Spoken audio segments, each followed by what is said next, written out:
Hello there, I'm Bedri Baykam, Turkish artist and writer, and this is my art history map, Bedri Baykam's art history map. I did this in the past 5-6 months. We have in front of us an art history map that's also a social, cultural, and political map as well. Now, we will try to have a closer look to this art map.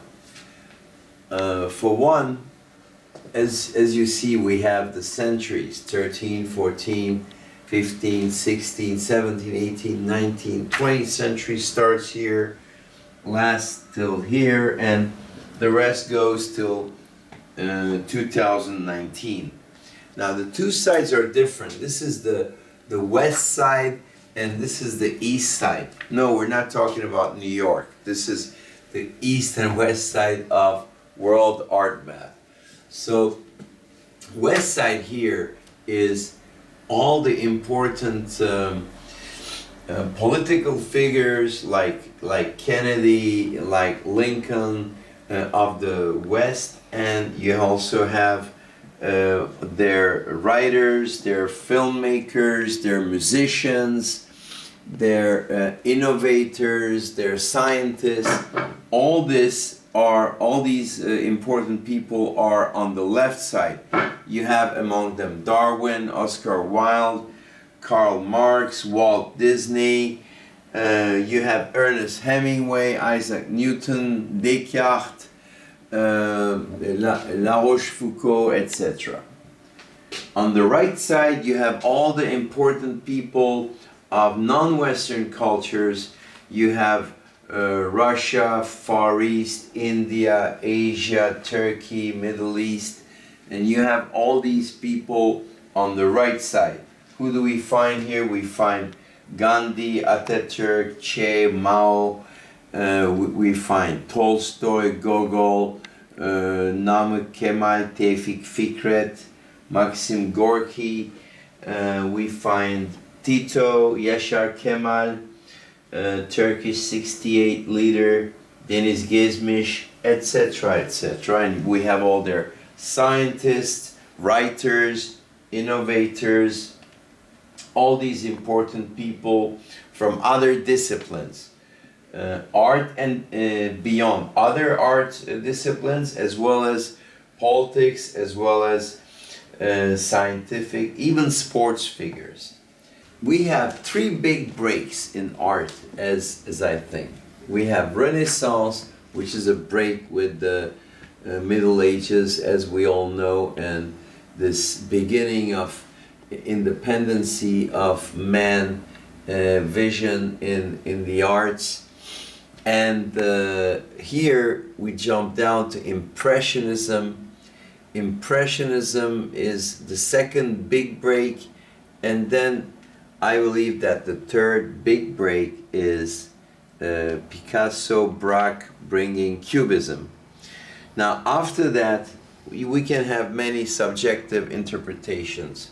Somebody will say that Surrealism was another big break, or Abstract Expressionism, or Pop Art, or Marcel Duchamp and the Ready-Mades.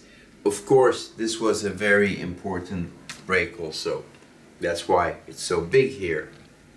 But the point is, it all started after Renaissance, and from here, from Renaissance till today, we see all the relations of different art movements and artists between each other. You see, in the art world, we have a tendency to analyze the classical artists, the Baroque artists, or the academic artists, or the Renaissance artists separately, and the Impressionists and Post-Impressionists kind of separately, and the Modernist movements, Abstract Expressionism or Surrealism separately. And then we have a tendency especially to analyze pop art and beyond, and especially the new multimedia arts and the new contemporary art scene separately.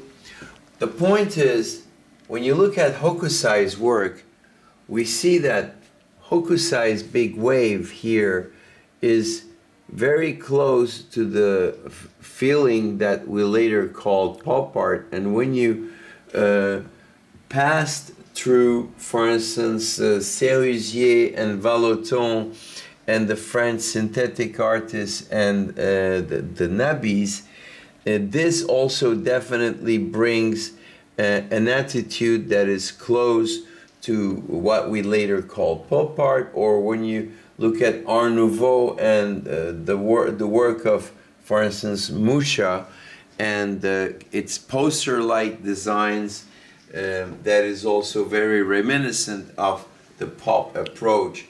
We can analyze not always chronologically and vertically, but we can analyze this map horizontally, which makes it even so much more interesting. When you look at, for instance, 1960, what do we see? We see Elvis Presley, we see Edith Piaf, we see Spider-Man, we see Berlin Wall erected, we see Kennedy, Jackie, Beatles, Rolling Stones coming, and we have postmodern architecture coming. We have the Nouveau Realisme artists, the pop artists in Great Britain and United States. We have Fluxus artists. We have the Cuban Revolution, the Turkish Revolution, and we're in the middle of post-painterly abstraction. And then we have the end of Nehru times in India, and we have before that civil war in Algeria. And while we have musicians like Sostakovich, we have a novel like Lolita Nabokov in the 50s, and we can talk about many other important political figures, writers, or we can analyze, let's say, even the French Revolution time or the Declaration of Independence before that in the USA. We see that Louvre Museum was created, then Royal Academy was created, then Orientalism happened in times that came right after, and then we have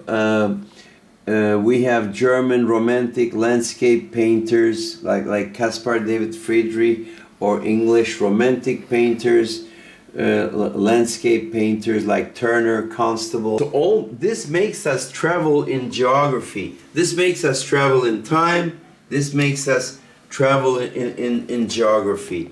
You can even start finding which other arrows one could draw from here to there according to Max, and from here to here according to Peter, or according to Abdullah. You can always add things, but this map will make you consider everything as a whole and will help you having a broader sense of world and globe envisioning. Thanks for listening.